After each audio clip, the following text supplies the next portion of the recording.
In Northern Ireland, Belfast freight ferries have sacked 50 workers for striking in support of the men at the Isle of Man Steam Packet Company, where the ferry dispute started. The company said it was illegal secondary action. The Ulster NUS members arrived at their Belfast headquarters for what was meant to be a straightforward mass meeting to vote on ending the dispute, which has hit 4 ferry companies here. But as they assembled, word came through that one of the smaller operators had sacked around 50 NUS men for their strikes in sympathy with the Isle of Man ferry crews. Belfast freight ferries, who operate to Heysham, had last night called in the police to eject NUS strikers occupying their ships in Belfast docks. The ship's officers then took the vessels out into Belfast Lough, where they were anchored today. As the P&O crews went back to work, they blamed their General Secretary for leading them into a strike that's now been called off at a cost of 50 local jobs. We are calling from the custody to resign, yes. But surely he had no option, he had to abide by what the court said. He called us out on an illegal strike. He led us up the garden path, and obviously we have come out worse, because now 50 more men have been sacked, and it isn't finished yet, I can assure you. So while one group of NUS members, those who work for P&O, return to work, another group of Belfast seamen find themselves in a completely fresh dispute, one that threatens to present a challenge to the NUS national leadership. John Draper, ITN, Belfast. It's been revealed tonight that 2 passenger planes came within 300 yards of a disastrous mid-air collision as they crossed the Kent coastline today. The near miss happened as the planes flew over the Kentish town of Lydd. The incident involved a British Airways TriStar carrying 337 passengers from Paris to London and a Balkan-Bulgarian Airlines Tupolev 154 from Sofia. The British Airways captain took sudden action and told his passengers they'd had a very close shave. The Civil Aviation Authority is to hold an investigation. Social workers in Essex are caring for a baby boy abandoned by his father, who left a note saying he couldn't cope. The letter said the baby's mother had left home and he should have new parents who could love him. He was found by nurses at Rush Green Hospital in Romford. It's believed the baby boy was taken to the hospital by his father, who left him sitting on the floor of the maternity unit. The baby was well dressed and well nourished. With him was a bag containing toys and food. Nurses began caring for him straight away.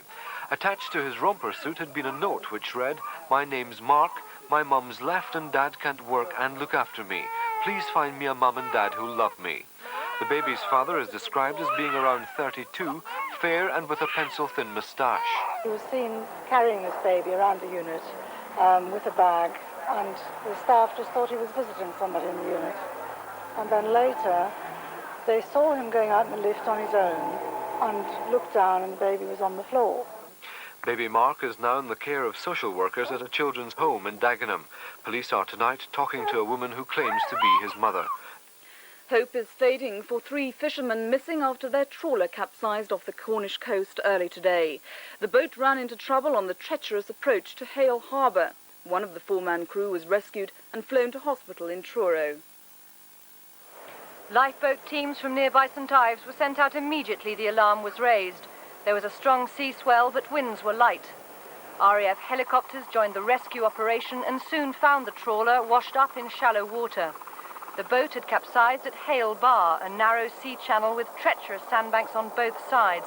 The area is a notorious danger spot among local fishermen. Frogmen struggled in the surf to get close to the wreckage in the hope of finding survivors on board, but they were disappointed and winched back to the helicopter to continue their search. Earlier, another helicopter had spotted one of the crewmen and pulled him up from the water to safety. He was flown to hospital in Truro, where he is tonight in intensive care. But there's been no sign of his 3 shipmates, and Coast Guards have now called off the rescue teams looking for them. They say the search will resume again at first light tomorrow. An RAF helicopter has joined a mountain rescue team to search for a climber who disappeared in an avalanche in Glencoe as blizzards swept across the Scottish Highlands. A second climber managed to escape. Drifting snow has blocked several roads on Tayside and skiers have been warned to keep off some slopes. A Coventry car worker accused of making a bomb which killed 2 people at a Japanese airport in 1985 has been remanded in custody by London magistrates. 35-year-old Inderjit Singh Rayat faces extradition to Canada. The airport bomb exploded as luggage was being transferred from a Canadian plane to an Air India jet. An hour later, an Air India plane on a flight from Canada blew up in midair, killing everyone on board. Mr. Tony Benn, in another attack on the Labour leadership, has accused it of backing a defence programme that's out of touch with public opinion. Mr. Benn said Britain should adopt a non-aligned foreign and defence policy based on the United Nations but outside NATO. Meanwhile, Labour's deputy leader, Mr. Roy Hattersley, has warned that the party's policies are being misrepresented. He said Labour's image is determined by the loudest voices in the party and the national newspapers. Yugoslav television has for the first time shown film from the Second World War, which it said strengthens the case against the Austrian President Kurt Waldheim, who's been accused of war crimes. The pictures show Mr. Waldheim with his commander General Stahl of the German army and Ante Pavelic, the leader of a Nazi puppet state responsible for the deaths of thousands of civilians. A commission of international historians is due to report on Waldheim's war record on Monday.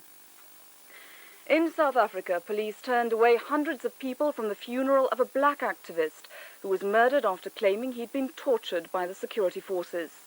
Sicelo Delomo was shot dead last month, 7 weeks after making the torture claims in an American television documentary. Early this morning, friends of Sicelo Delomo were still singing songs of defiance after an all-night vigil. In the back room of the tiny Soweto home, his mother and other relatives spent the night gathered around his coffin, paying their final respects. The 18-year-old, here seen in a documentary filmed last year, was found shot in the head only days after being released from detention last month.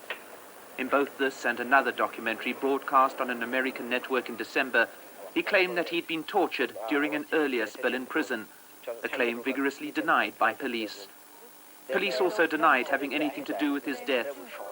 But Lomo's friends remained unconvinced, and today a heavy police contingent was on hand to ensure the funeral did not turn into a demonstration. The proceedings were severely restricted in terms of the emergency regulations, with only 200 people allowed to attend the funeral service. And the media were ordered to leave the area. And it's up to you. If you don't leave, well, I'll have to do what's necessary then. Eyewitnesses say that hundreds of would-be mourners were prevented from entering the cemetery. But there were no incidents of violence, and Sicelo Delomo was laid to rest peacefully. Mike Hanna, ITN, Johannesburg. And now with news of the two big rugby matches and the rest of the sport, here's Giles Smith.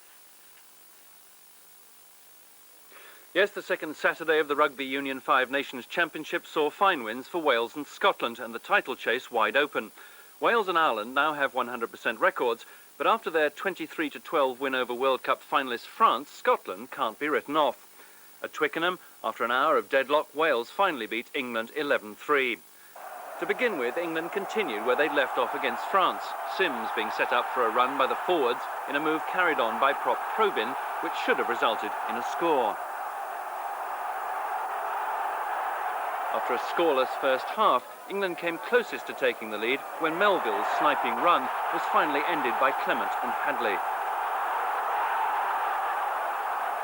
But after an hour, the crucial score. Wales' shock selection at fullback, Tony Clement, fully involved in a move that saw wing Adrian Hadley over in the corner. 10 minutes later, Wales sealed it with a move cheekily started in his own half by Jonathan Davis, smoothly down the line, and Ring brought it back towards the forwards. Some slick handling from Norster and some poor England tackling, and Hadley was over for his second try.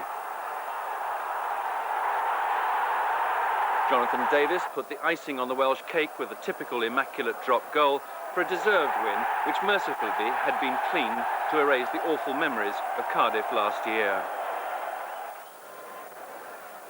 At Murrayfield, the French were trying to win on Scottish territory for the first time in 10 years. An early drop goal and this penalty from Barrow made it look as though their dream could be coming true. But the turning point in the match was clear. Gavin Hastings ended Lagisquet's 30th minute attack and then kicked the ball himself, before athletically ensuring a lead Scotland never lost.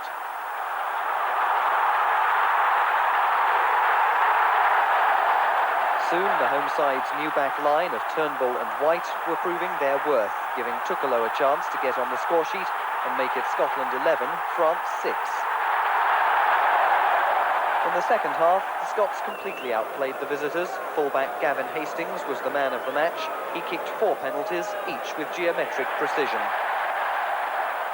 There was a consolation prize for the French, Lagisquet running in this try to get their scoreline into double figures.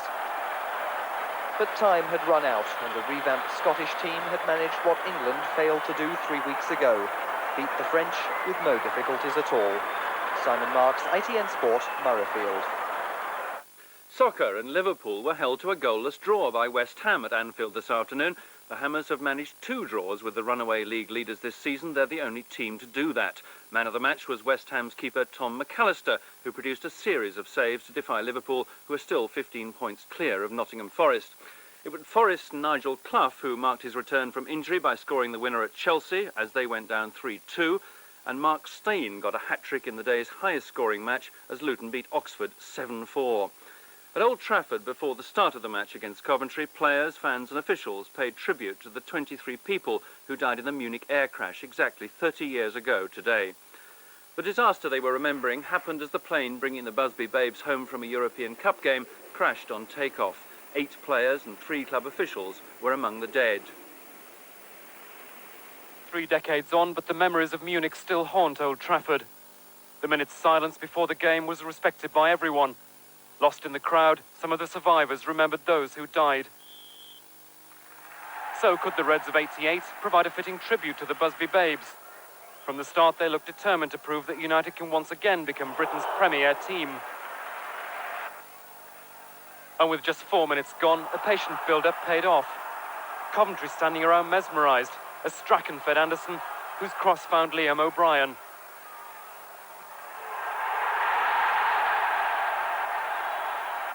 But after that bright start, United badly lost their way. Just before half-time, Coventry's Mickey Ginn came within an inch of equalising. Hogg almost leaving the clearance too late. The second half, though, faded away too slowly. McClare coming the closest as United hung on. Matt Busby's team would surely have done it with more style. Peter Staunton, ITN Sport, Old Trafford. In Scotland, Richard Gough got the winner for Rangers as they beat Aberdeen 2-1. Then he was sent off for a tackle on William Falconer. Celtic beat Motherwell 1-0 and are 3 points clear with a game in hand. Athletics and Britain's Linford Christie won both sprints in the first meeting at Glasgow's new indoor running track. Christie made a better start than usual. Eddie Oben made a superb start too, but here comes Christie pouring into power, and it's a 1-2 for Great Britain. Then in the 200 metres, Christie pushed off so hard his block slipped, but he recovered to beat Frenchman Bruno Marie-Rose, the world indoor record holder, at the distance. Coming out of that bend, Reed on the inside, pushing hard all the way. Christie being pressurised by Senguba, but it's Christie who gets in despite that stutter at the start. Boxing and Tony Simpson's attempt to win the IBF World Middleweight title from American Frank Tate will be over 12 rounds after all, following a concession from the Federation. The threat of lost licences all round is lifted, and the fight's on ITV tomorrow night. And that's it. Good evening.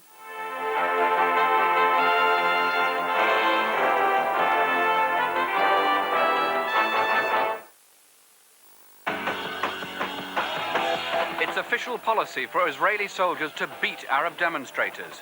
But will Israel come to regret its hard line?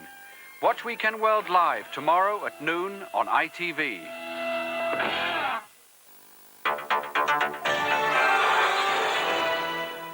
Now time for a look at the weather, and it looks as if tomorrow afternoon will be wet and miserable.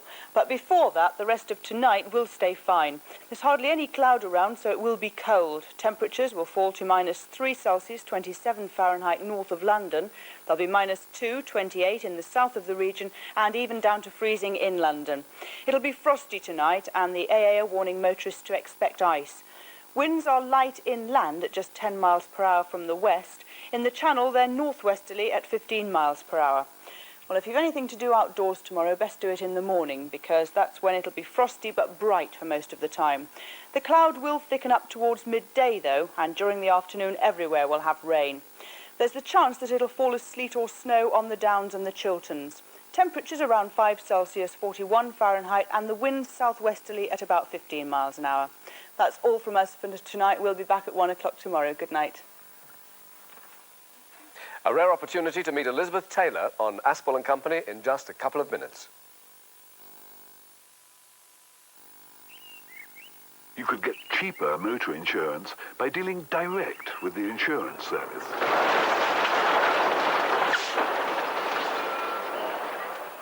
If it comes to the crunch, you'll be glad you did. The insurance service, 0272 232 232. When was the last time you made a long business trip and your train had to stop for breakfast?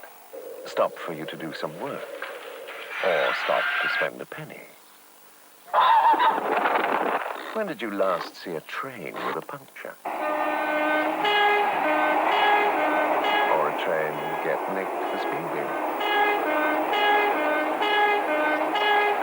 And who's ever heard of a train jam? See your dealer about an Intercity 125. Much quicker, we think, than your 1.6 or 2.0. Intercity. Blue Watch, back in action in London's Burning, the series. Sunday, 8:15, wish me luck. The enemy grows suspicious and the going gets tough. Can I help?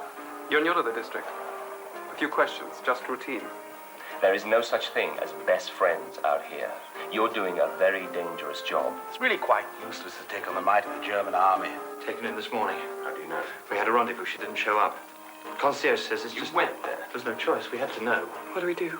Can it really be captured so soon in Wish Me Luck on Sunday?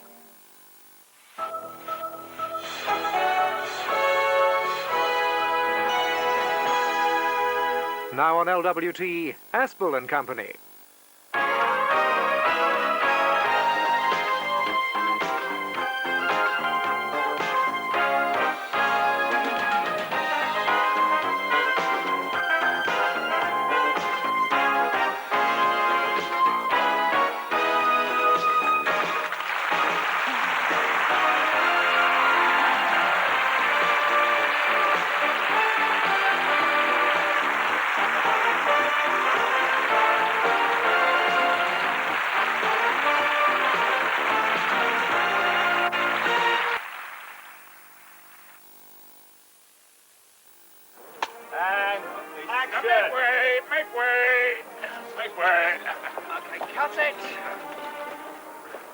Hello there! It is, isn't it? Yes, it is. What's the film? A commercial for a bank. A bank, thank you. How interesting. What exactly are you advertising? A unit trust savings scheme. You save regularly and they spread the investment for you. Unit trust saving. How very modern. Yes, they have a mortgage that's linked to investments too. It's all done through their own life assurance company. Mortgages? Paid through investments. Good grief! My bank would never entertain such avant-garde ideas. What bank's that then? A bank, dear boy, that has always stood for service and tradition. Lloyd's Bank, of course. Really? But this is for Lloyd's Bank. What do you... I beg your pardon?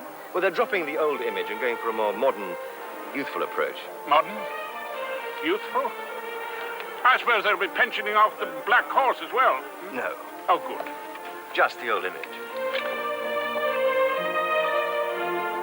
Lloyd's Bank, a thoroughbred amongst banks.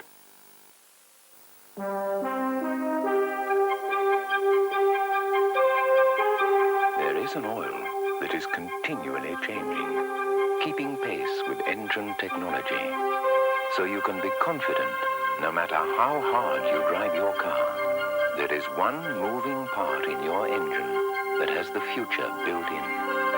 It is Castrol GTX liquid engineering, fitted in your engine. There's no fruit yogurt lower in calories than Diet Ski.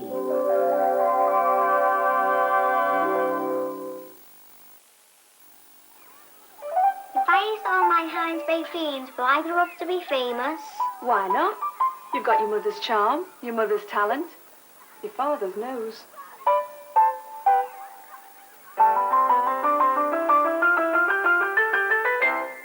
Oh, but nothing that can't be fixed, eh? You were robbed. Oh, get off. Millions of little Britons have grown up great knowing beans means Heinz.